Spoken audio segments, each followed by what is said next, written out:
Hello മച്ചുമാരെ, welcome back to Mallu explainer. ചില സിനിമകൾ അത് നമ്മൾ കാണാൻ തുടങ്ങിയാൽ നമ്മൾ ആ ഒരു സിനിമയിലേക്ക് ഇറങ്ങിപ്പോകും. കാരണം തുടക്കം മുതലേ അത് തരുന്ന ആ ഒരു ട്രീറ്റ്മെന്റ്, അതായത് ഒരു നിമിഷം പോലും നമ്മുടെ മൈൻഡിനെ വെറുതെ ഇരിക്കാൻ സമ്മതിക്കില്ല. അടുത്തത് എന്തായിരിക്കും എന്നുള്ള ആ ഒരു ആകാംക്ഷ നമ്മുടെ ഉള്ളിലേക്ക് വരും. അതുപോലെ ഒരു കഥയാണ് ഇന്ന് നിങ്ങൾ കേൾക്കാൻ പോകുന്നത്. പക്ഷേ ഇതുപോലെ ത്രില്ലിംഗ് ആയിട്ട് വന്ന് അവസാനം വെച്ച് ട്വിസ്റ്റുകൾ വന്നാൽ എങ്ങനെയുണ്ടാവും? എക്സാക്ട്ലി അതുപോലെ നിങ്ങൾ പ്രതീക്ഷിക്കാത്ത ഒരു ക്ലൈമാക്സ് ഉള്ള ഒരു സിനിമയാണിത്. 100 വർഷം പഴക്കമുള്ള ഒരു ഹോട്ടൽ, അതിപ്പോ വെറും ഒരു അപ്പാർട്ട്മെന്റ് ആണ്. അവിടെ കുറേയധികം ആൾക്കാർ താമസിക്കുന്നുണ്ട്. ഈ അപ്പാർട്ട്മെന്റിന്റെ ചുറ്റുഭാഗത്തു നിന്നായിട്ട് ഒരുപാട് പെൺകുട്ടികളെ കാണാതാവുന്നുണ്ട്. യാദൃശികമായിട്ട് ഈ പ്രശ്നത്തിലേക്ക് ഒരു 3 പേര് വന്ന് പെടുകയാണ്. പിന്നീട് അവർക്കൊരു കാര്യം മനസ്സിലായി, ഈ പെൺകുട്ടികളെ തട്ടിക്കൊണ്ടുപോയി കൊല്ലുന്ന ആ ഒരു സീരിയൽ കില്ലർ അത് മറ്റാരുമല്ല, അവരുടെ അയൽവാസിയാണെന്ന്. അപ്പൊ ആ ഒരു കില്ലറെ പെടുത്തണമെങ്കിൽ ഇയാൾക്കെതിരെയായിട്ട് ഒരുപാട് തെളിവുകൾ വേണം. ആ തെളിവുകൾ എടുക്കാനായിട്ട് ഇവര് 3 പേരും അയാളുടെ മുറിയിലേക്ക് ആ ഒരു കില്ലർ ഇല്ലാത്ത സമയത്ത് കയറി പോകുന്നുണ്ട്. എന്നാൽ അവിടെ എത്തിയതിനു ശേഷം ആ റൂമിൽ വെച്ച് അവരറിഞ്ഞ രഹസ്യങ്ങൾ, അതുപോലെ തന്നെ അവര് പെട്ടുപോയ പിന്നെയുമുള്ള ട്രാപ്പുകൾ. സോ അതെന്താണെന്ന് നമുക്ക് കഥയിലേക്ക് പോയി തന്നെ മനസ്സിലാക്കാം. അപ്പൊ ഒന്നുകൂടെ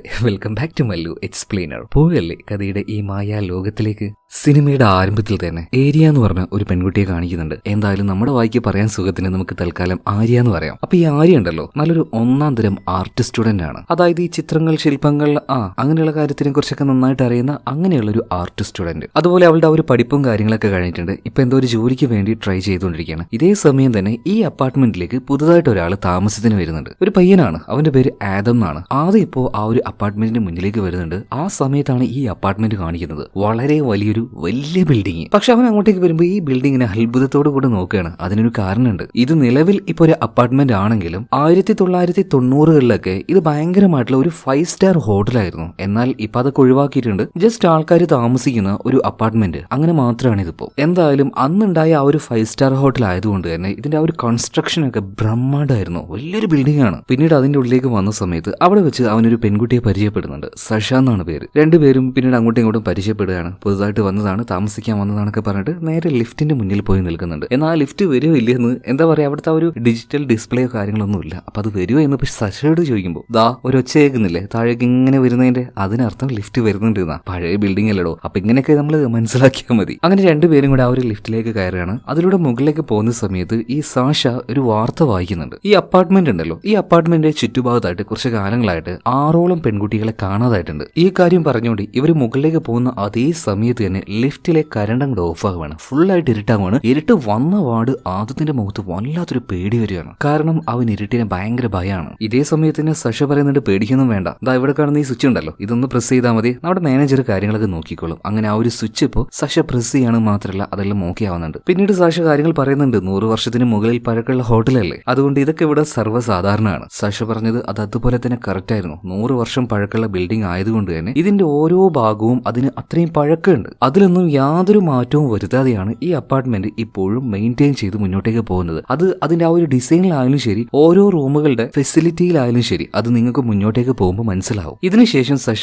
അവളുടെ ആ ഒരു റൂമിലേക്ക് ചെല്ലുകയാണ്. അവളുടെ റൂംമേറ്റ് എന്ന് പറഞ്ഞാൽ നമ്മൾ തുടക്കത്തിൽ കണ്ട ഏരിയ ഉണ്ടല്ലോ, ഏരിയ അല്ല ആര്യ എന്ന് പറയാം, അവളാണ്. അങ്ങനെ ഇവർ രണ്ടുപേരും സംസാരിച്ചുകൊണ്ടിരിക്കുകയാണ്. പുതുതായിട്ട് ഒരാൾ കൂടെ നമ്മുടെ അയൽവാസിയായി വന്നിട്ടുണ്ട്. ആളുടെ പേര് ആദം എന്നാണ്. അങ്ങനെ സംസാരിച്ചുകൊണ്ടിരിക്കുമ്പോൾ ആദം അങ്ങോട്ടേക്ക് വരികയാണ്. 3 പേരും നല്ല രീതിയിൽ തന്നെ കമ്പനി ആവാണ്. ആ സമയത്താണ് ആദം പറയുന്നത്, അവനൊരു എന്താ പറയാ ഫുട്ബോൾ പ്ലെയർ ആയിരുന്നു, എന്നാൽ ഇപ്പൊ റിട്ടയർഡ് ആയിട്ടുണ്ട്. കാരണം എന്താ ചോദിച്ചപ്പോൾ എന്തോ തലക്ക് എന്തോ ഒരു ആക്സിഡന്റ് സംഭവിച്ചു. അതിനുശേഷം വല്ലാത്തൊരു ഡിപ്രഷനും കാര്യങ്ങളും, എന്താ പറയാ ഇല്ലാത്ത കാര്യങ്ങൾ തോന്നുന്നു, അങ്ങനത്തെ ഓരോ പ്രശ്നങ്ങളായിരുന്നു. അതുകൊണ്ടാണ് എന്റെ സിറ്റിയിൽ നിന്ന് ഞാൻ ഇങ്ങോട്ടേക്ക് മാറി വന്നത്, ഒരു ചേഞ്ചിനായിട്ട്. അതുപോലെ തന്നെ ആര്യയും അവളുടെ ആ ഒരു പ്രൊഫഷനെ കുറിച്ച് സംസാരിക്കുന്നുണ്ട്. ഒരു ആർട്ട് സ്റ്റുഡന്റ് ആണ്. അതുപോലെ തന്നെ മ്യൂസിയത്തിൽ ഒരു ജോലിക്ക് വേണ്ടി ട്രൈ ചെയ്തുകൊണ്ടിരിക്കുകയാണ്. അങ്ങനെ ഇവർ 3 പേരും നല്ല കമ്പനി ആവാണ്. ചെറുതായിട്ടൊരു വൈനെല്ലാം കുടിച്ച് കുറച്ചു നേരം സംസാരിച്ച് എന്നാ പിന്നെ കാണാന്ന് പറഞ്ഞിട്ട് ഈ ആദം ഉണ്ടല്ലോ നേരെ പുറത്തേക്ക് പോവാണ്. ഇതേ സമയത്ത് തന്നെ പുറത്ത് കുറച്ച് സ്ട്രേഞ്ച് ആയിട്ടുള്ള, കണ്ടാൽ തന്നെ ഒരു വിയേർഡ് ലുക്ക് തോന്നുന്ന ഒരാളെ ഇപ്പോ ഈ ഒരു ആദം കാണുന്നുണ്ട്. ഇയാളുടെ പേരാണ് ക്ലൗഡ്. ഇയാളുടെ കൂടെ തന്നെ ഒരു പിറ്റ്ബുൾ നായയുണ്ട്. അതിന് പുറമെ കണ്ടാൽ തന്നെ ഭയങ്കര ഫ്രീക്കി ആയിട്ട് തോന്നുന്ന ഒരു 3-4 പേരും ഉണ്ട്. ഈ ക്ലൗഡ് ആണെങ്കിൽ ഇവരുടെ, അതായത് ഈ സഷ അതുപോലെ തന്നെ ആര്യ, ഇവരുടെ 2 പേരുടെയും റൂമിന്റെ നേരെ ഓപ്പോസിറ്റ് ആണ് താമസിക്കുന്നത്. കണ്ടാൽ തന്നെ വ്യത്യസ്തനായിട്ടുള്ള വളരെ പരുക്കനായിട്ടുള്ള ഒരാളായിട്ട് നമുക്ക് പെട്ടെന്ന് തന്നെ തോന്നും. അങ്ങനെ പിറ്റേ ദിവസമായി. പിന്നീട് ഈ അപ്പാർട്ട്മെന്റിലെ ഒരു മാനേജർ ഉണ്ട്, ഇവിടുത്തെ എല്ലാ കാര്യങ്ങളും നോക്കുന്നത്. അപ്പൊ അയാളെ കാണാനും പരിചയപ്പെടാനായിട്ട് ആര്യ ഉണ്ടല്ലോ നമ്മുടെ ആദവിനെയും കൂട്ടി നേരെ അങ്ങോട്ടേക്ക് ചെല്ലുന്നുണ്ട്. മാനേജർ കണ്ട് സംസാരിക്കുകയാണ്, പരിചയപ്പെടുകയാണ്. മാത്രമല്ല മാത്രമല്ല ആ സമയത്ത് അവിടെ ഒരു കാര്യം നമ്മുടെ ആദം ശ്രദ്ധിക്കുന്നുണ്ട്. ഇയാളുടെ പിന്നിലായിട്ട് ഒരു ബോർഡ് ഉണ്ട്. ആ ബോർഡിൽ ഒരു ഡിറ്റക്റ്റീവിനെ പോലെ ഇവിടുന്ന് കാണാതായ 6ഓളം പെൺകുട്ടികളുണ്ടല്ലോ, അവരുടെ ഡീറ്റെയിലും കാര്യങ്ങളൊക്കെ അവിടെ ശേഖരിച്ചു വെച്ചിട്ടുണ്ട്. അതുപോലെ തന്നെ ഈ മാനേജർ ഒരു കാര്യവും പറയുന്നുണ്ട്. മെയിൻ ആയിട്ട് നമ്മുടെ ഈ ഒരു അപ്പാർട്ട്മെന്റ് ഉണ്ടല്ലോ, ഇതിന്റെ ചുറ്റുഭാഗത്തുള്ള പെൺകുട്ടികളാണ് കാണാതായിരിക്കുന്നത്. എനിക്ക് എന്തൊക്കെയോ ചില സംശയങ്ങളൊക്കെ ഉണ്ട്.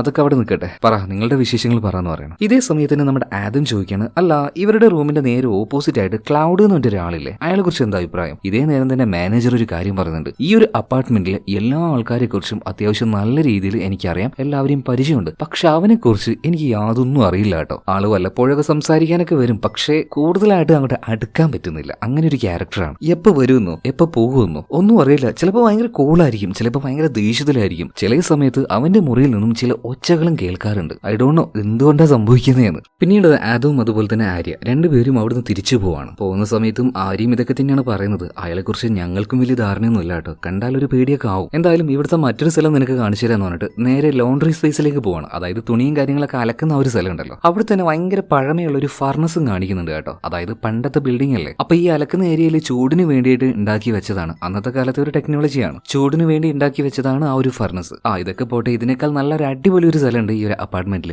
നമുക്ക് അങ്ങോട്ടേക്ക് പോകുന്നുണ്ട്. ഇതിന്റെ ഏറ്റവും മുകളിലേക്ക് ആദമിനെയും കൂട്ടി ആര്യ പോകുന്നുണ്ട്. അതായത് ആ ഒരു ബിൽഡിങ്ങിന്റെ ടെറസിലേക്ക് തന്നെ. അവിടെ എത്തിയ സമയത്ത് ആര്യയുടെ കഴുത്തിലായിട്ട് ഒരു പാട് ഈ പാദം കാണുകയാണ്. ഇതെന്താണെന്ന് ചോദിച്ചപ്പോൾ പെട്ടെന്ന് തന്നെ ആര്യയുടെ മുഖം മാറിപ്പോകുന്നുണ്ട്.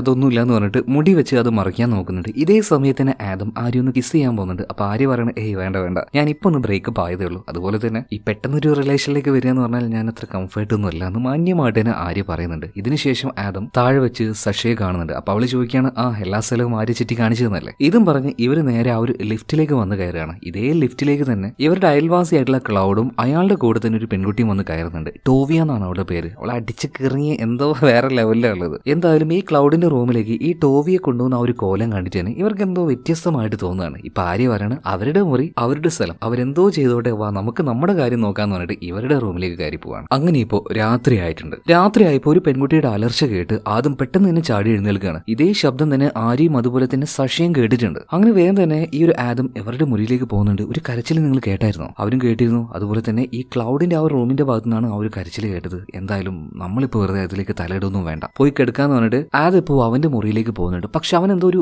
സമാധാനം ഉറക്കൊന്നും കിട്ടുന്നില്ല. പിറ്റേ ദിവസം രാവിലെ ആയിട്ട് ഈ വസ്ത്രങ്ങളൊക്കെ അലക്കാൻ വേണ്ടിയിട്ട് ആ ലോണ്ടറി സെക്ഷനിലേക്ക് ഇപ്പൊ ആദം പോയ സമയത്ത് അവിടുന്ന് ക്ലൗഡ് തിരിച്ചു വരുന്നത് കാണുകയാണ്. മാത്രമല്ല അവിടെ ഉണ്ടായിരുന്ന ആ ഒരു കത്തിക്കുന്ന ഫർണസ് ഉണ്ടല്ലോ, അതിന്റെ ഉള്ളിൽ നിന്ന് ചില സാധനങ്ങൾ ഒരു ചാക്കിലേക്ക് വാരി ഇടുന്നതായിട്ടും ആദം കാണുന്നുണ്ട്. അതോടുകൂടിയിട്ട് ആദം ആ ഒരു കാര്യം കൺഫേം ചെയ്യാണ്. ഇന്നലെ രാത്രി ക്ലൗഡ് കൊണ്ടുപോയ ആ ഒരു പെൺകുട്ടി ഉണ്ടല്ലോ ടോവിയ, അവളെ തന്നെയാണ് കൊന്ന് കത്തിച്ചിരിക്കുന്നത്. ഈ കാര്യം അതുപോലെ പോയിട്ട് ആര്യയോടും സാക്ഷിയോടും പറയുന്നുണ്ട്. എന്നാൽ അവർക്ക് ഈ ഒരു കാര്യം വിശ്വസിക്കാൻ പറ്റുന്നില്ല. അതും നീ എന്താ ഈ പറയുന്നത്? പിന്നീട് ഇവർക്ക് രണ്ടുപേർക്കും മനസ്സിലാവുന്ന രീതിയിൽ കാര്യങ്ങൾ പറഞ്ഞു കൊടുക്കുകയാണ്. അതായത് ഈ ഒരു ബിൽഡിംഗ് 100 വർഷം പഴക്കമുള്ളതാണല്ലോ. ഇവിടുത്തെ ഓരോ റൂമുകൾക്കും ഒരു പ്രത്യേക ഒരു സ്പേസ് ഉണ്ട്. അത് പാദം തൊട്ട് കാണിച്ചു കൊടുക്കുന്നുണ്ട്. എന്നാൽ ഈ റൂമിൽ അത് ക്ലോസ് ചെയ്തിരിക്കുകയാണ്. ഇന്നത്തെ കാലത്ത് അത് ആവശ്യമില്ല. ഈ ഒരു സ്പേസ് പണ്ട് ഓപ്പൺ ആയിരുന്നു. ഈ സ്ഥലത്തു കൂടിയാണ് ഓരോ റൂമിലുള്ള ആൾക്കാരും അവരുടെ തുണികൾ താഴേക്ക് ഇടുക. ആ തുണി നേരെ ചെന്ന് വീഴുന്നത് ആ ഒരു ലോണ്ടറി റൂമിലേക്കാണ്. അപ്പൊ ആ ഒരു വഴിയാണ് ഈ ഒരു സൈക്കോ, അതായത് ക്ലൗഡ് ഉപയോഗിച്ചിരിക്കുന്നത്. ടോവിയെ കൊന്ന് അതിലൂടെ അവളുടെ ഡെഡ് ബോഡി ഇയാൾ താഴേക്ക് ഇട്ടിട്ടുണ്ടാവും. പിന്നീട് ഞാൻ പോയി നോക്കുമ്പോൾ ആ ഒരു ഫർണസ് ഉണ്ടല്ലോ, അതിൽ വെച്ച് അയാൾ എന്തോ ഒന്ന് കത്തിക്കുന്നുണ്ടായിരുന്നു. മിക്കവാറും അത് അവളുടെ ബോഡി ആയിരിക്കും. സോ എനിക്കൊരു കാര്യം ഉറപ്പായി, ഇവിടെ നിന്നും കാണാതായ 6ഓളം പെൺകുട്ടികളുണ്ടല്ലോ,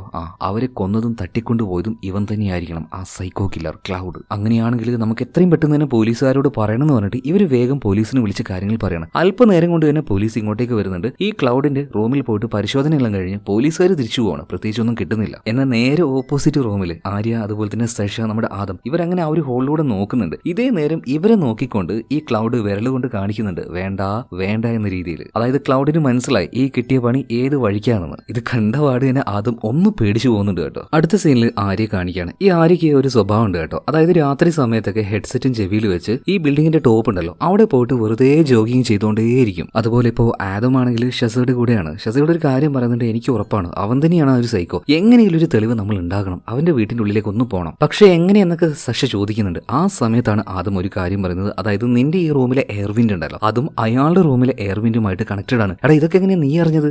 മാനേജറോട് പറഞ്ഞിട്ട് ഈ ബിൽഡിങ്ങിന്റെ ബ്ലൂ പ്രിന്റ് അത് ഞാൻ എടുത്തിട്ടുണ്ട്. അങ്ങനെയാണ് അത് മനസ്സിലായത്. അല്ലടാ അയാളുടെ റൂമിലേക്ക് നമ്മൾ എങ്ങനെ പോകും? ഇതേ സമയത്ത് ആദം മറ്റൊരു കാര്യം കൂടെ പറയുന്നുണ്ട്. ഇയാളുടെ നായയെ വാക്കിംഗ് ചെയ്യിക്കാനായിട്ട് ഒരു പ്രത്യേക സമയത്ത് ഇയാൾ പുറത്തു പോകാറുണ്ട്. ആ ഒരു സമയം നമുക്ക് ഉപയോഗിക്കാം. നീ എനിക്ക് പുറത്തുനിന്ന് കറക്റ്റായിട്ട് സിഗ്നൽ തന്നാൽ മതി അയാൾ എപ്പോൾ വരും എന്നുള്ള കാര്യം. സോ ആ സമയത്ത് ഞാൻ വേഗം തന്നെ അയാളുടെ മുറിയിൽ നിന്നും തിരിച്ചു വരും. അങ്ങനെ സഷിയും ഓക്കെ നോക്കിയെല്ലാം പറയാണ്. അങ്ങനെ ഈ ഒരു ക്ലൗഡ് ഈ നായയും കൊണ്ട് നടത്തിക്കാനായിട്ട് പുറത്തേക്ക് പോകുന്ന ആ ഒരു സമയത്ത് തന്നെ പെട്ടെന്ന് തന്നെ ആദം ആ ഒരു എയർവിൻഡിന്റെ ഉള്ളിലേക്ക് കയറുകയാണ്. നേരെ അതിലൂടെ പോയിട്ട് ഈ ക്ലൗഡിന്റെ റൂമിലേക്ക് ചെന്ന് ഇറങ്ങുന്നുണ്ട്. പിന്നീട് അവിടെയുള്ള ഓരോ കാര്യങ്ങൾ പരിശോധിക്കുന്ന സമയത്തും ആദത്തിന് ഭയങ്കരമായിട്ട് വിയർഡായിട്ട് തോന്നുന്നതാണ്. അതുപോലെ തന്നെ ആ റൂമിന്റെ ഒരു ആംബിയൻസ് മുഴുവനായിട്ടും ചുവന്ന നിറത്തിൽ ഒരു പ്രാന്തന് പറ്റിയ അതേ ആംബിയൻസ് തന്നെ. മാത്രമല്ല കുറെ വൃത്തികെട്ട പുസ്തകങ്ങൾ, അതുപോലെ തന്നെ ചില പെൺകുട്ടികളുടെ വസ്തുക്കൾ, ഇതെല്ലാം അവിടുത്തെ ആ ഒരു ടേബിൾ അങ്ങനെ അടുക്കി വെച്ചിരിക്കുകയാണ്. സോ ഇതോട് കൂടിയിട്ട് ആദം ഏകദേശം അല്ല ഒരു 210% കൺഫേം ചെയ്തിട്ടുണ്ട് ആ ഒരു പെൺകുട്ടികളെ മുഴുവനായിട്ട് കൊന്നിരിക്കുന്നത് ഈ ക്ലൗഡ് തന്നെയാണ്. എന്നാൽ ഇതൊന്നും പോരാ, ഇനിയും തെളിവ് വേണം. അതും പറഞ്ഞ് ആദം വീണ്ടും അവിടെ പരിശോധിക്കാൻ നിൽക്കുകയാണ്. ഇതേ സമയത്ത് തന്നെ ഈ ക്ലൗഡ് തിരിച്ചു വരുന്നുണ്ടോ എന്ന് നോക്കാൻ വേണ്ടി റിസപ്ഷന്റെ ആ ഒരു ഭാഗത്തേക്ക് നമ്മുടെ സഷ പോയി നിൽക്കുന്നുണ്ടല്ലോ. ആ സമയത്താണെങ്കിൽ സഷയോട് മാനേജർ ഭയങ്കര വർത്താനോ. സഷ അയാളോട് സംസാരിക്കുന്നുണ്ട്, അതുപോലെ തന്നെ പുറത്തേക്ക് അങ്ങനെ നോക്കി നിൽക്കുകയാണ്, ക്ലൗഡ് വരുന്നുണ്ടോ എന്ന്. ഇതേ നേരം തന്നെ ആദം അവിടെ ഉണ്ടായിരുന്ന കുറെ കാര്യങ്ങളൊക്കെ പരിശോധിക്കുമ്പോൾ യാദൃശ്ചികമായിട്ട് കുറെ തുണിയെല്ലാം വെച്ച ആ ഒരു ഷെൽഫിലെ തുണി മാറ്റി നോക്കുമ്പോൾ അതിന്റെ പിന്നിലായിട്ട് ഒരു പാവയെ കാണുന്നുണ്ട്. വളരെ വിയർഡായിട്ട് വൃത്തികെട്ട രീതിയിൽ ഡിസൈൻ ചെയ്ത് വെച്ചൊരു പാവ. അതായത് ഈ ക്ലൗഡിന്റെ മെന്റാലിറ്റി, ആ ഒരു ചിന്താഗതി തന്നെ വളരെ മോശമാണ്. ഇത് കണ്ടപ്പോൾ തന്നെ ആദത്തിന് മനസ്സിലായിട്ടുണ്ട്. ഇതേ നേരം താഴേക്ക് നോക്കുകയാണെങ്കിൽ ഇവര് പ്രതീക്ഷിച്ചതിനേക്കാൾ നേരത്തെ ഇങ്ങോട്ടേക്ക് ക്ലൗഡ് വന്നിരിക്കുകയാണ്. അവളാകെ പേടിച്ചുപോയി. വേഗം തന്നെ ഇയാളൊന്ന് ഡിലേ ചെയ്യാൻ വേണ്ടിയിട്ട് ആ ലിഫ്റ്റിൽ പോയി കയറുന്നുണ്ട്. എന്നാൽ അപ്പോഴേക്കും ഇയാളും വന്നിട്ട് ലിഫ്റ്റിൽ കയറുകയാണ്. എന്നാൽ ഈ കാര്യമൊന്നും ആദം അറിയുന്നില്ലല്ലോ. അവനാണെങ്കിൽ അവിടെ വെച്ച് താഴേക്ക് തുണിയിടുന്ന ആ ഒരു സ്പേസ് ഉണ്ടല്ലോ, ഇപ്പൊ അത് ഉപയോഗിക്കുന്നൊന്നുമില്ല. എന്നാൽ അങ്ങനെ ആ ഒരു സ്പേസ് ഈ ഒരു ക്ലൗഡ് ഉപയോഗിക്കുന്നുണ്ട്. അതിലൂടെ ആദ്യം താഴേക്ക് നോക്കുന്ന സമയത്ത് താഴേക്ക് അങ്ങനെ നീണ്ടു കിടക്കുകയാണ്. ഇതിലൂടെ എന്തെങ്കിലും ഒന്ന് താഴേക്ക് ഇട്ടാൽ നേരെ ചെന്ന് വീഴുക ആ ഒരു ലോണ്ടറി സ്പേസിലേക്കായിരിക്കും. ഇതേ നേരം തന്നെ മുകളിലേക്ക് വന്നുകൊണ്ടിരിക്കുകയാണല്ലോ ക്ലൗഡും. അയാളുടെ കൂടെ തന്നെ ആ ഒരു ലെഫ്റ്റിൽ നമ്മുടെ സഷിയുണ്ട്. അപ്പൊ സഷ ആദമിനെ വിളിക്കാൻ നോക്കുമ്പോൾ റേഞ്ച് കിട്ടുന്നില്ല. അവൾ കുറച്ചു നേരം അങ്ങനെ ട്രൈ ചെയ്യുന്നുണ്ട്. ഇതേ സമയത്ത് തന്നെ ഈ ക്ലൗഡ് ആണെങ്കിൽ സാഷയെ വല്ലാത്തൊരു രീതിയിൽ നോക്കുന്നുണ്ട്. ശരിക്കും അവൾ പേടിച്ചു പോവാണ്. ഇപ്പൊ ആദത്തിന് നോക്കുകയാണെങ്കിൽ ആ റൂമിൽ വീണ്ടും കുറെ നേരം പരിശോധിക്കുമ്പോൾ ഇതിന്റെ ഫ്ലോറിലായിട്ട് എന്തോ വ്യത്യസ്തമായിട്ടുള്ള ഒരു ശബ്ദം കേട്ടപ്പോൾ അവിടുത്തെ ആ ഒരു കാർപ്പറ്റ് മാറ്റി നോക്കുകയാണ്. അപ്പൊ അവിടെ ഒരു ബോക്സ് പോലെ ഉണ്ടായിരുന്നു. ആ ബോക്സ് തുറന്നു നോക്കിയപ്പോൾ അതിനുള്ളിലായിട്ട് അത്യാവശ്യം നല്ല രീതിയിൽ തന്നെ കെട്ടായിട്ട് ഡോളേഴ്സ് അടുക്കി വെച്ചിരിക്കുകയാണ്. മില്യൺസ് ഓഫ് ഡോളേഴ്സ് ഉണ്ടാവുന്നത്. എന്നാൽ ആ ഒരു ക്ലൗഡ് ആണെങ്കിൽ ഇപ്പൊ ഇങ്ങോട്ടേക്ക് വന്ന് കയറും. ആദം ഈ കാര്യം അറിയുന്നില്ല. അങ്ങനെ ക്ലൗഡ് വന്ന് ആ ഒരു വാതിൽ തുറക്കാൻ നോക്കുകയാണ്. ഇതേ സമയത്ത് ശശി ആണെങ്കിലോ അവന് വിളിച്ചുകൊണ്ടിരിക്കുകയാണ്. സ്ട്രേഞ്ച് ആയിട്ടുള്ള അവളുടെ ആ ഒരു പെരുമാറ്റം കണ്ടപ്പോൾ തന്നെ ക്ലൗഡ് അവളെ എന്താ എന്ന ഭാവത്തിൽ നോക്കുന്നുണ്ട്.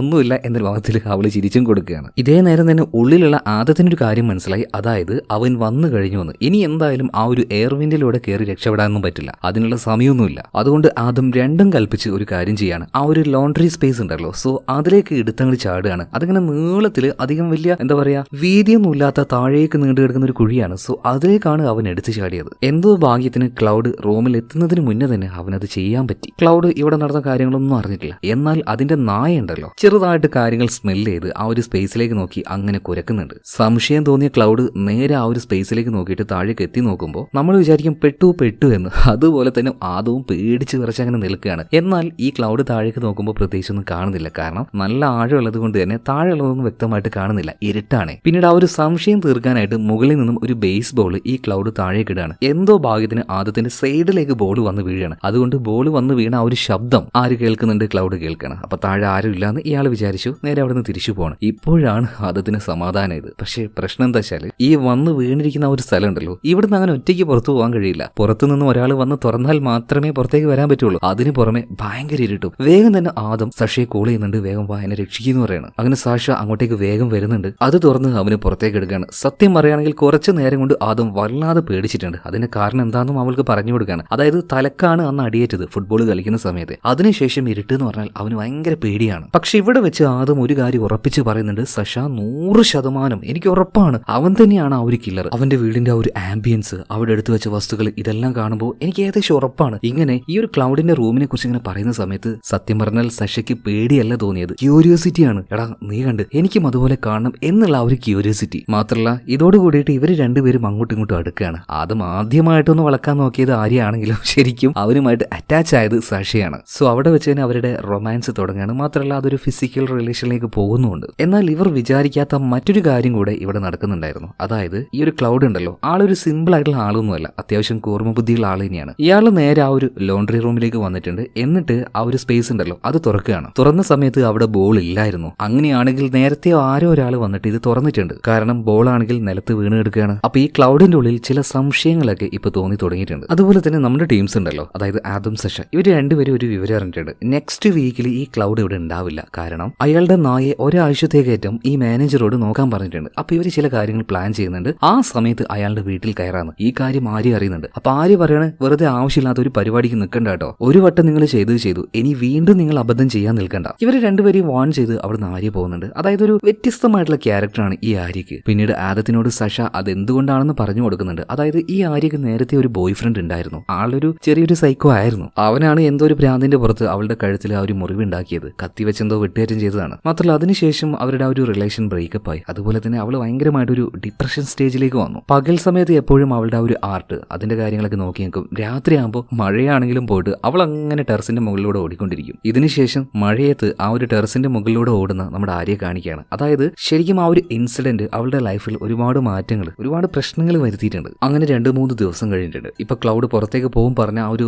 സമയം വന്നിരിക്കുകയാണ് കേട്ടോ. അപ്പൊ ആ ഒരു നായെ മാനേജറെ ഏൽപ്പിച്ചിട്ട് ഇയാൾ ഇവിടുന്ന് പോയിട്ടുണ്ട്. ആ സമയം നോക്കിയിട്ട് സഷിയും അതുപോലെ തന്നെ ആദം ഇവര് ആ ഒരു എയർ വിൻഡിലൂടെ കയറാൻ നിൽക്കുകയാണ്. അപ്പൊ ആര്യ പറയുന്നുണ്ട് 1 മണിക്കൂർ ഞാൻ നോക്കും, അത് കഴിഞ്ഞ് നിങ്ങൾ വന്നിട്ടില്ലെങ്കിൽ ഞാൻ പോലീസിന് വിളിക്കട്ടോ. ഓക്കെ എന്ന് പറഞ്ഞിട്ട് ഇപ്പൊ ഇവര് രണ്ടുപേരും അതിന്റെ ഉള്ളിലേക്ക് കയറുകയാണ്. ഇതേ നേരം തന്നെ ആര്യ ആരെങ്കിലും വരുന്നുണ്ടോ എന്ന് അങ്ങനെ നോക്കി നിൽക്കുകയാണ്. ഒരു ഇച്ചിരി നേരം കൊണ്ട് തന്നെ ആദം സഷ രണ്ടുപേരും ഇപ്പൊ ആ ഒരു ക്ലൗഡിന്റെ റൂമിൽ ചെന്ന് ഇറങ്ങിയിട്ടുണ്ട്. ശരിക്കും സഷയ്ക്ക് ഭയങ്കര അത്ഭുതം തോന്നുകയാണ്. ഇത്രയും വിയേർഡായിട്ട് ഒരാൾ റൂം സെറ്റ് ചെയ്യുമോ? ഏതോ ഒരു അമ്യൂസ്മെന്റ് പാർക്ക് അതിൽ പോയതുപോലെ അവൾ ആ ഒരു ക്യാമറയിലെടുത്ത് അതെല്ലാം ഷൂട്ട് ചെയ്തിട്ട് ചുമ്മാ ഒരു വ്ലോഗ് ചെയ്യാണ്. ഇപ്പൊ ആദമാണെങ്കിൽ അവിടെ ഉണ്ടായിരുന്ന പാവയുടെ മുഖത്ത് ഒരു മുഖംമൂടി ഉണ്ടായിരുന്നു. അതെടുത്ത് അവൻ തലയിലിടുകയാണ്. എന്നാൽ ജോളിയായിട്ട് ഇവരിങ്ങനെ ഇവിടെ കാര്യങ്ങൾ ചെയ്യുന്ന സമയത്ത് കുറച്ച് ദിവസം ഇവിടെ ഉണ്ടാവില്ല എന്ന് പറഞ്ഞ് പോയ ക്ലൗഡ് ഉണ്ടല്ലോ, ഇയാൾ തിരിച്ചു വരികയാണ്. ഇനി ഇതവന്റെ പ്ലാൻ ആയിരുന്നോ എന്നൊന്നും അറിയില്ല. എന്തായാലും തിരിച്ചു വരുന്നുണ്ട്. ഈ കാര്യം കണ്ട വാർഡിന് ആകെ ഞെട്ടിപ്പോകുന്നുണ്ട്. അവളാണെങ്കിലോ കൈയും കാലും വിറച്ചിട്ട് മര്യാദക്ക് ഈ ഒരു കാര്യം ആദത്തിനെയും സഷയും വിളിച്ച് ഇൻഫോം ചെയ്യാൻ വരെ അവൾക്ക് പറ്റുന്നില്ല. എന്തായാലും ക്ലൗഡ് വന്നു. ഇയാൾ വന്ന് വാതിൽ തുറക്കാണ്. നോക്കുമ്പോൾ ആരാ? റൂമിന്റെ ഉള്ളിൽ സാഷയും അതുപോലെ തന്നെ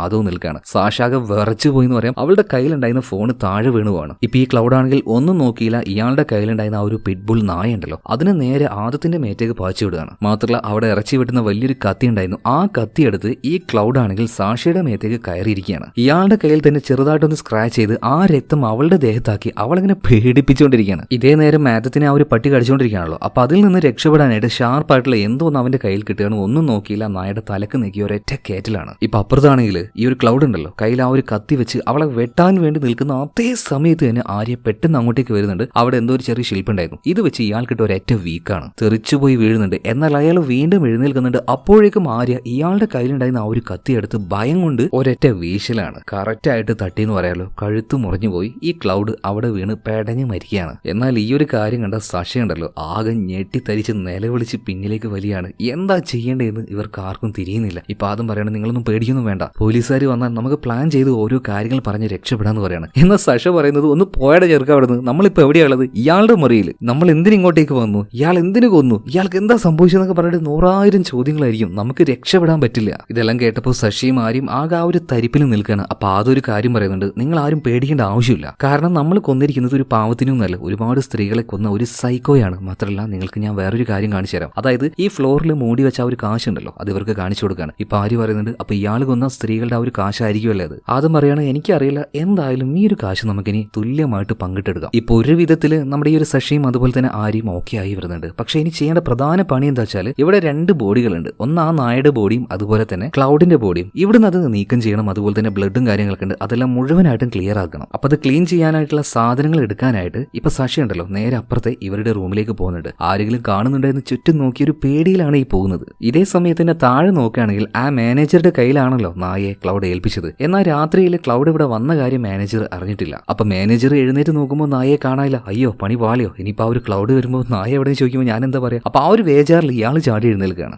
ഇതേ നേരം തന്നെ ക്ലൗഡിന്റെ ആ ഒരു റൂമിൽ വെച്ച് ആദവും ആര്യയും ശശിയും കൂടെ ആ ഒരു 2 ബോഡിയും കൂടെ പാക്ക് ചെയ്തിട്ടുണ്ട്. ഈ സമയത്ത് ആരും ഒരാൾ വന്നിട്ട് വാതിൽ തട്ടുകയാണ്. ഇവർ ആ ഒരു കുഞ്ഞു ഹോളിലൂടെ പുറത്തേക്ക് നോക്കുമ്പോൾ അതൊരു ഡിക്റ്റേറ്റീവ് ആയിരുന്നു. അപ്പൊ ഈ ഒരു ഡിക്റ്റേറ്റീവ് കുറെ നേരമായിട്ട് വാതിൽ തട്ടുന്നുണ്ട്. ക്ലൗഡ് എനിക്ക് നിന്നോട് ചില കാര്യങ്ങൾ സംസാരിക്കാനുണ്ട്, വാതിൽ തുറക്കുന്ന പറയുന്നുണ്ട്. ഇത് കണ്ട് ഇവർ 3 പേരും പേടിക്കാതിരിക്കോ, നല്ലോണം പേടിച്ചങ്ങനെ നിൽക്കുകയാണ്. ഇതേ സമയത്ത് അതിലൂടെ ഒരു ക്ലീൻ ചെയ്യുന്ന ആൾ പോകുന്നുണ്ട്. അപ്പൊ ഈ റൂമിന്റെ സ്പെയർ കീ അങ്ങനെ എന്തെങ്കിലും ഉണ്ടോ ചോദിക്കുമ്പോൾ താഴെ മാനേജർ ഉണ്ട്, മൂപ്പരോട് ചോദിച്ചാൽ മതി തരുന്നു പറയാണ്. സോ ആ ചാവി മേടിക്കാൻ വേണ്ടിയിട്ട് ഈ ഒരു ഡിക്റ്റേറ്റീവ് നേരെ താഴോട്ട് പോവാണ്. ആ ഒരു ഗ്യാപ്പിന് ഇവർ 3 പേരും കൂടിയിട്ട് പാക്ക് ചെയ്ത ആ ഒരു ഡെഡ് ബോഡികൾ ഉണ്ടല്ലോ ചെറിയൊരു ചങ്ങലയിൽ കെട്ടിയിട്ട് ആ ഒരു ലോണ്ടറി വിൻഡ് അതിലൂടെ പതിയെ താഴേക്ക് ഇറക്കാണ്. പിന്നീട് അതിലൂടെ ആദ്യം നമ്മുടെ ആദ്യം ഇറങ്ങുന്നുണ്ട്, അതുപോലെ തന്നെ പിന്നീട് ആര്യ ഇറങ്ങാണ്. എന്നാൽ സഷ ഇറങ്ങാൻ നിൽക്കുന്ന ആ സമയത്ത് തന്നെ ഈ ഡിറ്റക്റ്റീവ് ചാവിയുമായിട്ട് വന്നിട്ട് റൂം തുറക്കുകയാണ്. അതുകൊണ്ട് അവൾക്ക് അതിലൂടെ ഇറങ്ങാനുള്ള സമയം കിട്ടിയില്ല. ആ റൂമിൽ തന്നെ അവൾ ഒളിച്ചിരിക്കുകയാണ്. ഇപ്പൊ ഡിറ്റക്റ്റീവും അതുപോലെ തന്നെ ആ ഒരു മാനേജറും ഉള്ളിലേക്ക് വന്നിട്ടുണ്ട്. ആ റൂം മുഴുവനായിട്ടും പരിശോധിക്കുകയാണ്. പിന്നെ ഒരു ഫോട്ടോ ഈ മാനേജറെ കാണിച്ചിട്ട് ഈ പെൺകുട്ടി ഇവിടെ എവിടെയെങ്കിലും കണ്ടായിരുന്നു എന്ന് ചോദിക്കുകയാണ്. ഇപ്പൊ ഡിറ്റക്റ്റീവ് കാണിച്ച ആ ഒരു പെൺകുട്ടി പെൺകുട്ടി അത് മറ്റാരുമല്ല,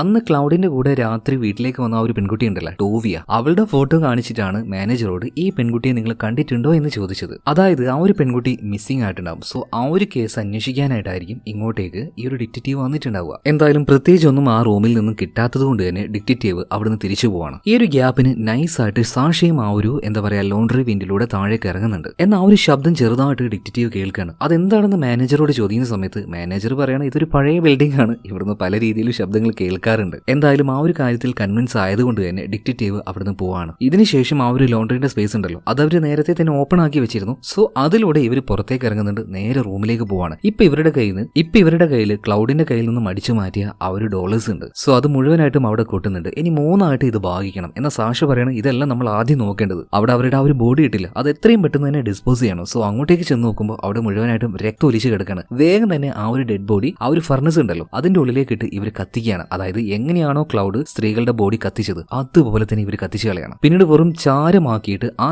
ചാരം ഇവർ ചെറിയ ചെറിയ പാക്കറ്റുകൾ നിറക്കുകയാണ്. അത് പിന്നീട് ഇവർ പുറത്തു കൊണ്ടുപോയി കളയുന്നുണ്ട്. ഏകദേശം പണിയെല്ലാം കഴിഞ്ഞ് ഇപ്പാണ് ഒരു ആശ്വാസമായത്.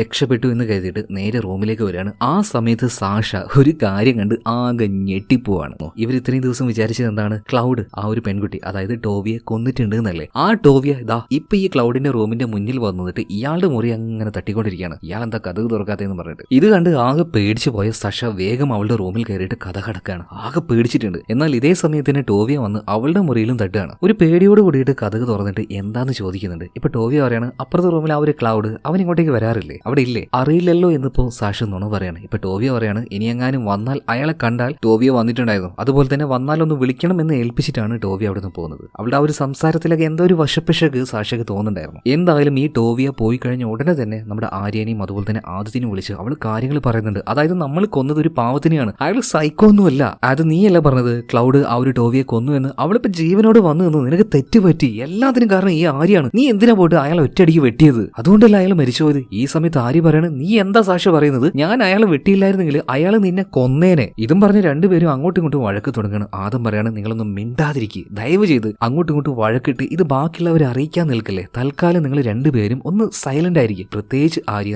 നീയാണ് ശ്രദ്ധിക്കേണ്ടത്. അതായത് ഓൾറെഡി ഡിപ്രഷനും കാര്യങ്ങളൊക്കെ ആയിട്ട് അവളൊരു അൺസ്റ്റേബിൾ ആയിട്ട് നിൽക്കുകയാണല്ലോ. അതുകൊണ്ട് അവളോട് ഒന്ന് സൂക്ഷിക്കാൻ വേണ്ടി ആദ്യം പറയുന്നുണ്ട്. ഈ കാര്യം ആര്യക്ക് അത്രയ്ക്ക് അങ്ങോട്ട് ഇഷ്ടമായില്ല. അതുകൊണ്ട് തന്നെ അവൾ ദേഷ്യം പിടിച്ച് അവിടെ നിന്ന് പോകുന്നുണ്ട്. സ്ഥിരം പരിപാടി തന്നെ. ദേഷ്യം പിടിച്ചു കഴിഞ്ഞാൽ നേരെ ടെറസിന്റെ മുകളിൽ പോകും. എന്നിട്ട് മഴയാണെങ്കിലും ഇനിയിപ്പോ സമയമൊന്നും നോക്കില്ല, അവൾ അങ്ങനെ ഓടിക്കൊണ്ടിരിക്കും. 1-2 ദിവസങ്ങൾ മുന്നോട്ടേക്ക് പോകുമ്പോൾ ഈ ആദം അതുപോലെ തന്നെ സാഷ അവരൊന്ന് ഓക്കെയായി വരുന്നുണ്ട്. എന്നാൽ ആര്യക്ക് ഭയങ്കരമായിട്ടൊരു ഡിപ്രഷനും കാര്യങ്ങളൊക്കെ കൂടിക്കൂടി വരികയാണ്. ഭയങ്കര ടെൻഷൻ. കാരണം ഞാൻ കൊന്നതൊരു പാവത്തിനെയാണല്ലോ എന്ന് ആലോചിച്ചിട്ട് അവൾ വല്ലാണ്ട് എന്താ പറയാ സ്വപ്നമൊക്കെ കണ്ട് ചാടി എഴുന്നേൽക്കുക. ഭയങ്കര ഡിസ്റ്റർബ് ആവുകയാണ് അവൾ. അപ്പൊ അങ്ങനെയൊക്കെ പ്രശ്നം വന്നാൽ നേരെ മുകളിലേക്ക് പോകും. രാത്രി ആയാലും അവൾ അങ്ങനെ ടെറസിന്റെ മുകളിലൂടെ ജോഗിങ് ചെയ്തുകൊണ്ടേയിരിക്കും. ഈ കാര്യങ്ങളൊക്കെ ആദ്യം ശ്രദ്ധിക്കുന്നുണ്ട്. സോ ആ ഒരു കാര്യം സാക്ഷിയോട് ചോദിക്കുന്നുണ്ട്. വെറും ഒരു ബ്രേക്കപ്പ് കൊണ്ട് മാത്രം ഇവൾ ഇത്രയും ഡിപ്രസ് ആവുമോ, വേറെ എന്തെങ്കിലും കാരണം ഉണ്ടോ എന്ന് ചോദിക്കുന്ന സമയത്താണ് സാഷ ആ ഒരു കാര്യം പറയുന്നത്. അതായത് അവളുടെ ബോയ് ഫ്രണ്ട് അവളെ ഉപദ്രവിച്ചു, അങ്ങനെയാണ് അവളുടെ കഴുത്തിൽ മുറി ഉണ്ടായിരുന്നത്. എന്നാൽ അതിനുശേഷം ആ ഒരു വിഷമം കാരണം അവൻ ഓൾറെഡി ഇവളെ ഇപ്പോഴത്തെ അവസ്ഥ ഉണ്ടല്ലോ അതുപോലെയായിരുന്നു അവനെന്ന്. അവളന്ന് ഉപദ്രവിച്ചതിന്റെ ആ ഒരു ടെൻഷനും കാര്യങ്ങളൊക്കെ അവന്റെ തലയിൽ കയറി അവൻ എന്തോ സൂയിസൈഡ് ചെയ്ത് കളഞ്ഞു. ഒന്നും കൂടെ അവനെ ശ്രദ്ധിച്ചായിരുന്നെങ്കിൽ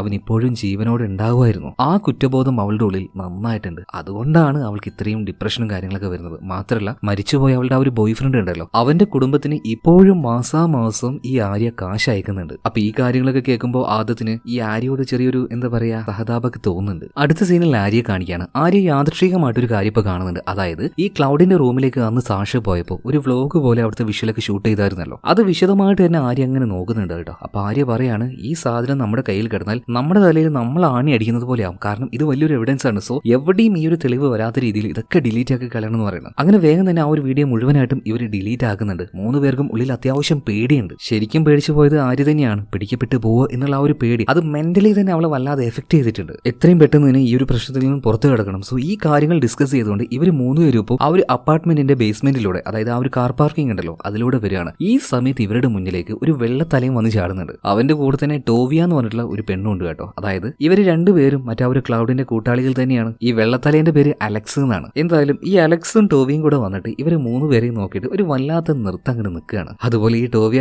എന്താണ് ആര്യ സുഖം തന്നെയല്ലേ എന്ന് ചോദിക്കുമ്പോൾ ആര്യ പറയുന്നത് എന്നെ നിനക്ക് അറിയോ ചോദിക്കുമ്പോൾ നിങ്ങളെല്ലാവരും അറിയാം, നിങ്ങളെ കുറിച്ചൊക്കെ ക്ലൗഡ് ഞങ്ങളോട് പറഞ്ഞിട്ടുണ്ട്. കാരണം ഈ ക്ലൗഡ് ഉണ്ടല്ലോ ചുറ്റുള്ള കാര്യങ്ങൾ എപ്പോഴും നിരീക്ഷിച്ചുകൊണ്ടേയിരിക്കും. അല്ല മക്കളെ, എന്താണ് അയാളുടെ റൂമിൽ വെച്ച് നിങ്ങളന്ന് കാണിച്ചു കൂട്ടിയത്? നിങ്ങൾ 3 പേരും കൂടിയിട്ട് ക്ലൗഡിനെ അവിടെ വെച്ച് തട്ടിക്കളഞ്ഞ പറഞ്ഞിനല്ലേ, എന്നിട്ട് അയാളെ കത്തിച്ച് ആ ചാരത്തിന്റെ പാക്കറ്റുകളല്ലേ നിങ്ങൾ പുറത്തു കൊണ്ടുപോയിട്ടത്? ഞങ്ങൾ ആ കാര്യമൊക്കെ നോക്കുന്നുണ്ടായിരുന്നു. അതെല്ലാം പോട്ടെ, ഞങ്ങൾക്ക് ആവശ്യമുള്ള ഒരു സാധനം അവിടെ ഉണ്ടായിരുന്നു. അത്യാവശ്യം നല്ല വിലയുള്ള ഒരു സാധനമാണ്, അത് എവിടെയെന്ന് ചോദിക്കുകയാണ്. എന്നാൽ ഈ സമയത്ത് ആര്യ ഒന്നും അറിയാത്തതുപോലെ നിങ്ങൾ എന്തേ പറയുന്നത്, ഞങ്ങൾക്കൊന്നും മനസ്സിലാവുന്നില്ല. അയാൾക്ക് ആവശ്യമുള്ള സാധനങ്ങൾ അവിടെ ഉണ്ടെങ്കിൽ നിങ്ങൾക്ക് തന്നെ ആ റൂമിൽ പോയിട്ട് എടുത്താൽ പോരെ. ഈ സമയത്ത് ടോവിയോ പറയാണ്, അത് അത്ര എളുപ്പമുള്ള കാര്യമല്ല. ഓരോ തവണ ആ വാതിൽ തുറക്കുമ്പോഴും അവിടെയുള്ള ഒരു ക്യാമറ ആക്റ്റീവ് ആവും. സോ അതിനുള്ളിൽ കയറുന്ന ആൾക്കാരുടെ എല്ലാ കാര്യങ്ങളും ആ ക്യാമറയിൽ റെക്കോർഡ് ആവും ചെയ്യും. ഇപ്പൊ ആര് വീണ്ടും പറയാണ്, ഞങ്ങൾക്കൊന്നും അറിയില്ല, നിങ്ങൾക്ക് പറ്റിയെങ്കിൽ നിങ്ങൾ തന്നെ പോയി നോക്കിക്കോ എന്ന്. ഇവർക്ക് രണ്ടുപേർക്കും ഭയങ്കരമായിട്ട് ദേഷ്യം വരുന്നുണ്ട് കേട്ടോ. ഗണ്ണെടുത്ത് ഇവരെ ഭീഷണിപ്പെടുത്താൻ നിൽക്കുമ്പോൾ അങ്ങോട്ടേക്ക് ആരോ ചില ആൾക്കാർ വരുന്നുണ്ട്. അതുകൊണ്ട് തന്നെ ടോവിയ ഈ ഒരു അലക്സ് രണ്ടുപേരും അവിടെ നിന്ന് മാറുകയാണ്.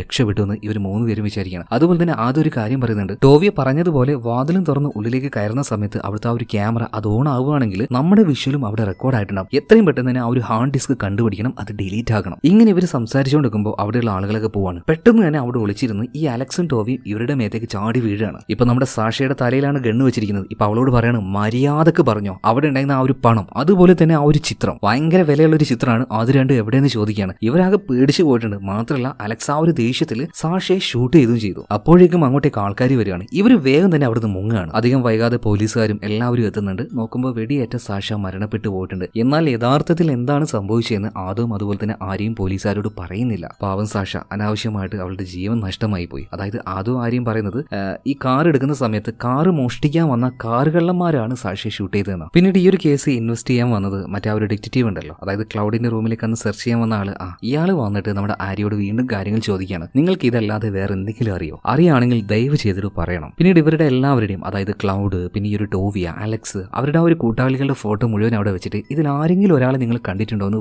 വീണ്ടും ആര്യോട് ചോദിക്കുമ്പോൾ ആര്യ പറയണ, ഇല്ല സാറേ, ഞങ്ങൾ കണ്ടിട്ടില്ല. ഓൾറെഡി ഞങ്ങളുടെ സുഹൃത്ത് മരണപ്പെട്ട ആ ഒരു വിഷമത്തിൽ നിൽക്കുകയാണ്. അതിന്റെ പുറമെ സാറും കൂടെ വന്ന് ഇങ്ങനെ ടോർച്ചർ ചെയ്യല്ലേ. ഈ സമയത്ത് ആ ഒരു ഇൻസ്പെക്ടർ ഒരു കാര്യം പറയുന്നുണ്ട്, ആര്യ നീ ആദ്യം ഒരു കാര്യം മനസ്സിലാക്കണം, ഈ ഗ്രൂപ്പ് ഉണ്ടല്ലോ ശരിയായ കള്ളന്മാരാണ്. ഒരു ദയാദാക്ഷിണിയും ഇവന്മാര് കാണിക്കില്ല. കൃത്യമായിട്ട് പറയുകയാണെങ്കിൽ ഒരു 6 മാസം മുന്നേ ഒരു മ്യൂസിയത്തിൽ നിന്നും ഒരുപാട് കോടി രൂപ വിലമതിക്കുന്ന ഒരു പെയിന്റിംഗ് ഈ ഒരു ഗ്രൂപ്പ് അടിച്ചു മാറ്റി. ആ ഒരു മോഷണവുമായി ബന്ധപ്പെട്ട് ഇവർ ഒരുപാട് കൊലപാതകങ്ങൾ നടത്തിയിട്ടുണ്ട്. അതുകൊണ്ട് നിന്നോടുള്ള സഹതാപം കൊണ്ട് പറയാണ്, ഇവരെ കുറിച്ച് എന്തെങ്കിലും അറിയെങ്കിൽ ദയവ് ചെയ്തിട്ട് പറഞ്ഞു തരണം, അല്ലെങ്കിൽ ആ ഒരു ടീം വന്ന് നിങ്ങളെയും കൊല്ലാനുള്ള സാധ്യതയുണ്ട് എന്ന്. അപ്പോഴും ആര്യ പറയുന്നത്, ഇല്ല സാറേ, അവരെ കുറിച്ച് ഞങ്ങൾക്ക് യാതൊന്നും അറിയില്ല, പ്ലീസ് ദയവ് ചെയ്ത് ഞങ്ങളൊന്ന് വിടുന്നതാണ്. എന്നാൽ ഡിറ്റക്റ്റീവിനാണെങ്കിൽ നല്ല സംശയമുണ്ട്. ഇയാൾ അവിടുന്ന് പോവാണ്. അങ്ങനെ അന്നേ ദിവസം രാത്രിയായിട്ടുണ്ട്. സാഷ മരണപ്പെട്ടു പോയല്ലോ. ആ ഒരു വിഷമത്തിലാണ് ആര്യ, അതുപോലെ തന്നെ ആദം ഇപ്പോൾ. അപ്പൊ ഭയങ്കര ടെൻഷൻ അടിച്ച് ആര്യ ടെറസിന്റെ മുകളിൽ അങ്ങനെ നിൽക്കുമ്പോൾ ആദം അങ്ങോട്ടേക്ക് ചെല്ലുന്നുണ്ട്. വിഷമിച്ചിരിക്കുന്ന ആര്യ അവളെ ഈ ഒരു ആദം സമാധാനിപ്പിക്കും എന്ന് കരുതി നിൽക്കുമ്പോൾ ഈ ആദുണ്ടല്ലോ ആര്യയോട് ഒരു കാര്യം ചോദിക്കുന്നുണ്ട്. ആര്യ, അന്ന് നമ്മൾ അവിടെ നിന്ന് എടുത്ത ആ ഒരു ഡോളേഴ്സ് ഉണ്ടല്ലോ, അത് എവിടെയെന്ന് ചോദിക്കുകയാണ്. ആ സമയത്ത് ആര്യ പറയാണ്, നീ എന്താ ആദ്യം ഈ സമയത്ത് ഇങ്ങനെ പറയുന്നത്? നിനക്ക് എല്ലാത്തിനേക്കാൾ വലുത് ആ ഒരു കാശാണോ? നീ അവളുടെ കൂടെ കുറെ ദിവസം കിടന്നതല്ലേ, നിങ്ങൾ തമ്മിൽ ഒരു റിലേഷൻ ഉണ്ടായതല്ലേ, എന്നിട്ട് നീ എങ്ങനെയാ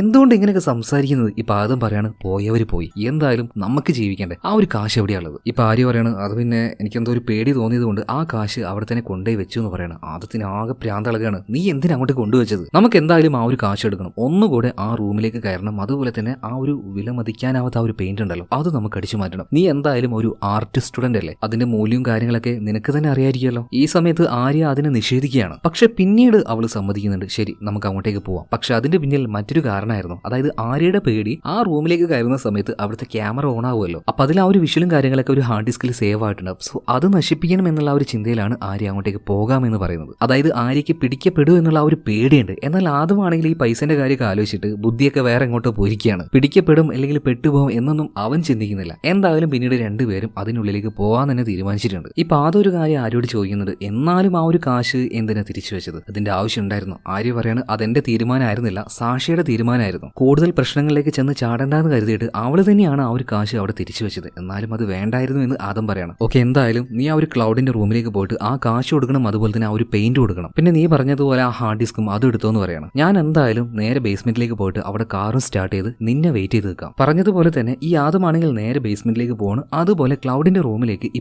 ആര്യയും പോയിട്ടുണ്ട്. അങ്ങനെ കാർ എടുക്കാനായിട്ട് ബേസ്മെന്റിലേക്ക് പോയ ആദത്തിന്റെ മുന്നിലേക്ക് പെട്ടെന്ന് തന്നെ ആ ഒരു ടോവിയ അതുപോലെ അലക്സ് ഇവർ രണ്ടുപേരും ചാടി വീഴാണ്. അവരുടെ കയ്യിലുണ്ടായിരുന്ന ഈ ഷോക്ക് ഗൺ ഉണ്ടല്ലോ അത് ഉപയോഗിച്ച് അവന് ഷോക്ക് അടുപ്പിച്ച് ബോധം കെടുത്തി വീഴ്ത്തുകയാണ്. പിന്നീട് ആ ഒരു പണവും അതുപോലെ തന്നെ ആ ഒരു പെയിന്റിംഗ് ഇത് രണ്ടും എവിടെയും ചോദിക്കുന്നുണ്ട്. എന്നാൽ ആദത്തിന് ആ ഒരു പണത്തിനെ കുറിച്ച് മാത്രമേ അറിയുള്ളൂ, പെയിന്റിങ്ങിനെ കുറിച്ച് ഒന്നും അറിയില്ല. കാര്യങ്ങളൊക്കെ പറയാണ്. അതുപോലെ തന്നെ ഇവര് ചോദിക്കുകയാണ്, അല്ല നിങ്ങൾ ആ ഒരു വാതിൽ തുറക്കാതെ ക്യാമറയിൽ പെടാതെ എങ്ങനെയാണ് അങ്ങോട്ടേക്ക് പോയത്? അതായത് ആര്യ അതിന്റെ ഉള്ളിലേക്ക് പോയിട്ടുണ്ട് എന്നുള്ള കാര്യം ആദം ഇവരോട് പറഞ്ഞിട്ടുണ്ട്. സോ അതുകൊണ്ടാണ് നിങ്ങൾ എങ്ങനെയാ പോയത് എന്ന് ചോദിക്കുന്നത്. ആ എയർവിൻഡിന്റെ കാര്യം പിന്നീട് അവൻ പറയുന്നുണ്ട്. ഇതൊന്നും അവൻ ചുമ്മാ പറഞ്ഞതല്ല, നല്ല പെട കൊടുത്തപ്പോൾ ആ അവന്റെ വായിൽ നിന്നും മണി പോലെ വീണതാണ്. അതിനുശേഷം അതേ എയർവെന്റിലൂടെ തന്നെ ഇവര് ക്ലൗഡിന്റെ ആ ഒരു റൂമിലേക്ക് എത്തുന്നുണ്ട്. എത്തിയ വാർഡ് തന്നെ ഈ ടോവി ഉണ്ടല്ലോ, അവിടുത്തെ ആ ഒരു ചിത്രങ്ങളുടെ ഫ്രെയിമും കാര്യങ്ങളൊക്കെ ഫുള്ളായിട്ട് പരിശോധിക്കുന്നുണ്ട്. എന്നാൽ ആ ഒരു ചിത്രത്തിന്റെ ഫ്രെയിം മാത്രമേ അവിടെയുള്ളൂ, ചിത്രം അവിടെ കാണാനില്ല. അവൾക്കാകെ ഭ്രാന്ത് പിടിക്കുന്നുണ്ട്. അവിടുത്തെ സാധനങ്ങൾ മുഴുവനായിട്ട് എടുത്ത് വലിച്ചെറിയാൻ തുടങ്ങുകയാണ്. മാത്രമല്ല ഇപ്പൊ നമ്മുടെ ഈ ഒരു ആദത്തിന്റെ തലയിൽ ഗണ്ണ് വെച്ച് അവനെ ഭീഷണിപ്പെടുത്തുകയാണ്. ഇതേ നേരം ടോവി അലക്സിനോട് ഇവിടെ മുഴുവനായിട്ടും പരിശോധിച്ചോ, ഓൾറെഡി അവളുടെ കയ്യിൽ ആ ഒരു ചിത്രം കിട്ടിയിട്ടുണ്ട്, അവൾ എവിടെയാണെങ്കിലും പൊക്കണം എന്ന് പറയണം. പിന്നീട് കയ്യിലൊരു കത്തി എടുത്തുകൊണ്ട്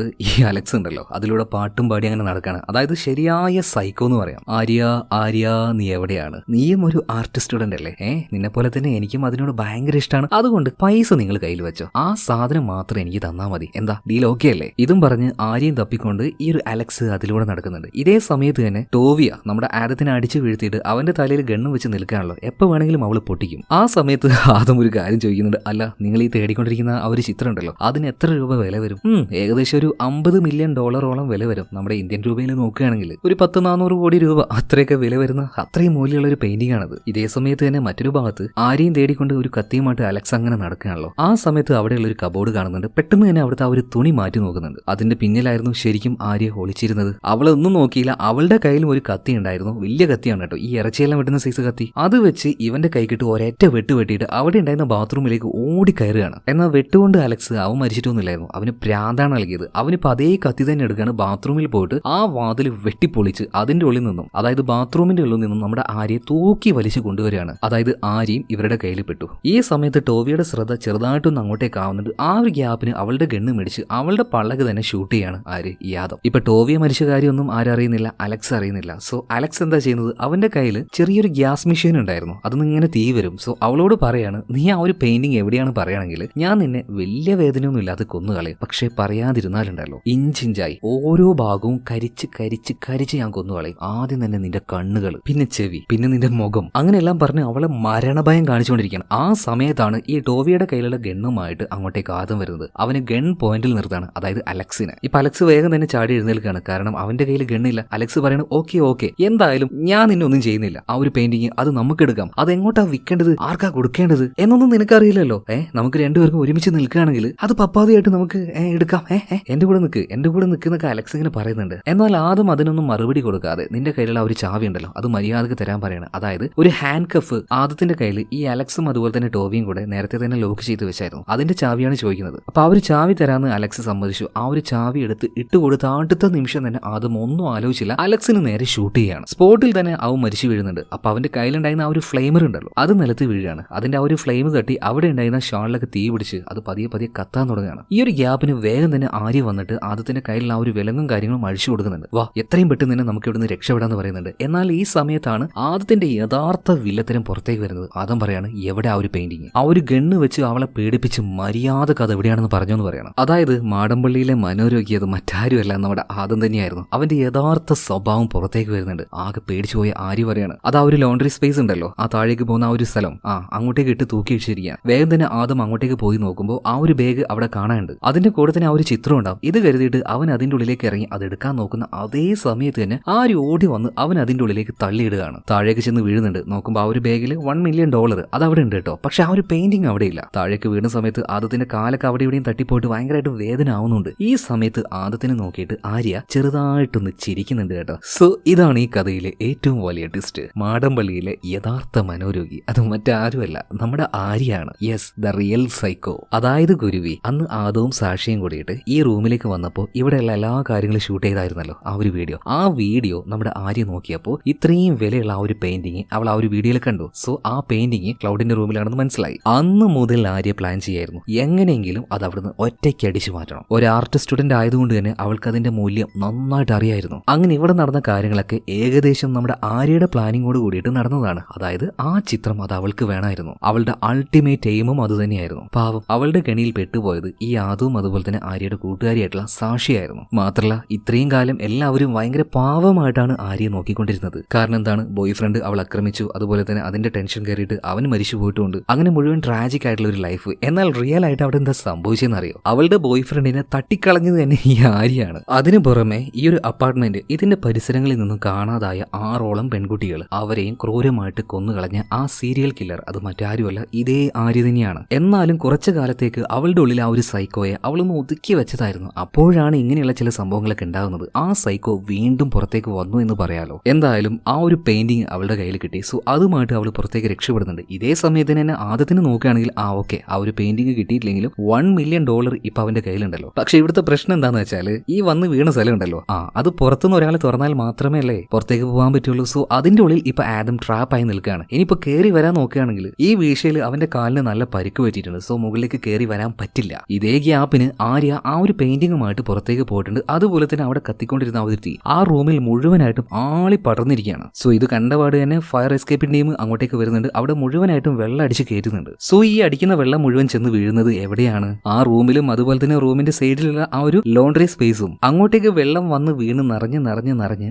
ആ വെള്ളത്തിൽ ശ്വാസം മുട്ടി ആദം അവിടെ വെച്ച് തന്നെ മരിക്കുകയാണ്. പിന്നീട് ഈ കേസ് അന്വേഷിക്കുന്ന ഇൻസ്പെക്ടർ റൂമിലേക്ക് വന്ന് നോക്കുന്നുണ്ട്. പൂർണ്ണമായിട്ടും റൂം കത്തി എരിഞ്ഞു പോയിട്ടുണ്ട്. സോ അതോട് കൂടിയിട്ട് ആ ഒരു പെയിന്റിംഗ് നശിച്ചു പോയിട്ടുണ്ടാവുന്ന ഡിറ്റക്റ്റീവ് വിചാരിക്കുകയാണ്. അങ്ങനെ എല്ലാം കഴിഞ്ഞു എന്ന് വിചാരിച്ച് നിൽക്കുമ്പോഴാണ് അടുത്ത സീനിൽ നമ്മുടെ കഥാനായിക, യഥാർത്ഥത്തിലുള്ള നായിക എന്ന് പറയണോ വില്ലെന്ന് പറയണോ എന്നൊന്നും അറിയില്ല കേട്ടോ. എന്തായാലും കുറച്ച് നാളുകൾക്ക് ശേഷം ഈ ആര്യ കാണിക്കുന്ന സമയത്ത് കംപ്ലീറ്റ്ലി അവളുടെ ആ ഒരു ഗെറ്റപ്പ് തന്നെ മാറിയിട്ടുണ്ട്. മാത്രമല്ല ഇപ്പൊ ജോലി ചെയ്യുന്നത് ഒരു മ്യൂസിയത്തിലാണ്. മാത്രമല്ല അങ്ങോട്ടേക്ക് ഈ പെയിന്റിങ്ങും കാര്യങ്ങളും കാണാൻ വരുന്ന കാഴ്ചക്കാർക്ക് വേണ്ടി അതിനെക്കുറിച്ചെല്ലാം നമ്മുടെ ആര്യ പറഞ്ഞു കൊടുക്കുന്നുണ്ട്. മാത്രമല്ല അവളുടെ തൊട്ട് പിന്നിലായിട്ട് മൊണാലിസയുടെ പെയിന്റിംഗ് ആണുള്ളത്. വല്ലാത്ത രീതിയിൽ ആ ഒരു പെയിന്റിങ്ങിനെയും അവൾ നോക്കുകയാണ്. അതായത് ഇനി അവളുടെ അടുത്ത ലക്ഷ്യം ആ പെയിന്റിംഗ് ആണ്. സോ ഇത് കാണിച്ചുകൊണ്ട് സിനിമ ഇവിടെ തീരുകയാണ്. അപ്പൊ ഞാനൊരു കാര്യം ചോദിച്ചോട്ടെ, നിങ്ങൾക്ക് ഈ സിനിമയിൽ ഏറ്റവും ഇഷ്ടപ്പെട്ട ക്യാരക്ടർ അതാരാണ്? അതുപോലെ തന്നെ നമ്മുടെ ആര്യ അവള് വില്ലത്തിയാണോ നായികയാണോ? അതെന്തായാലും കണ്ടുകൊണ്ടിരിക്കുന്ന പ്രേക്ഷകരുടെ താല്പര്യം പോലെ ഉണ്ടാവും. അപ്പൊ നിങ്ങൾ പറ. ഇനിയിപ്പോ എന്റെ അഭിപ്രായം പറയുകയാണെങ്കിൽ ഒരൊറ്റ കാര്യമുള്ളൂ, she is A negative heroine. എന്തായാലും ഈ ഒരു സിനിമ ഇവിടെ തീർന്നു. ഇതിനേക്കാൾ നല്ലൊരു കഥയുമായിട്ട് അപ്പൊ നമുക്ക് നാളെ കാണാം. അപ്പൊ അടുത്ത വീഡിയോയിൽ കാണാം. ഓക്കെ,